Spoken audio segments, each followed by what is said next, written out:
Hi everyone, thank you so much for dropping by the House of Valentina today.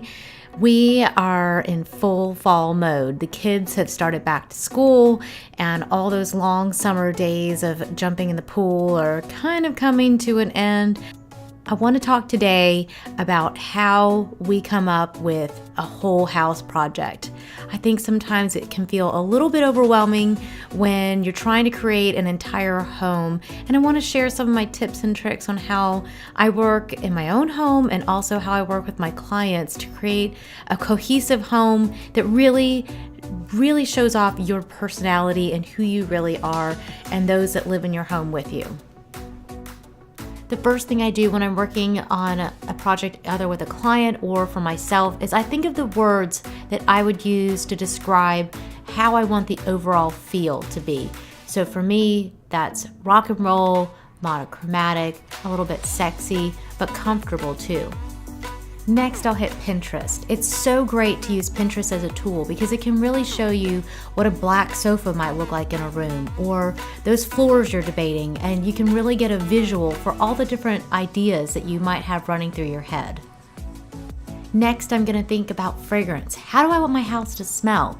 Maybe it might vary by season, but an overall sense of what I want the house to smell like. Books and magazines are another great way to get really beautiful inspiration and to really have a visual for how things look when they come together. Don't be afraid to look in a magazine that you might not have thought of before as well. A lot of my magazines come from Europe because that's just a style that I really identify with. But at the same time, I might look in different publications, fashion, and other places that will really inspire me to create a very cohesive look throughout my home.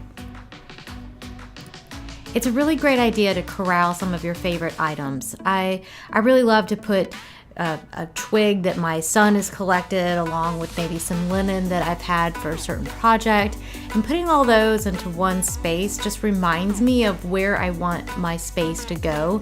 So when I'm out and I see that bright neon pink candle, which is super cute, I remember that maybe that's not what I'm gonna want for my space and it won't make me as happy, and it helps me understand myself and my style a little bit more. And finally, I always like to remind myself and my clients to enjoy the process. That once you have a great vision for where you want your home to be, don't stress over the fact that you don't have the money right now to buy the sofa that you think is going to be perfect for your space, because over a little bit of time you'll be able to save and make it just how you want it. And that's what makes making your home so much fun. It is an adventure and it's a process and it's really wonderful. I hope that you've enjoyed this time and these tips, and write to me. Let me know what you think. I love being able to read your comments and to hear what you think of everything. And I will see you guys soon. Bye.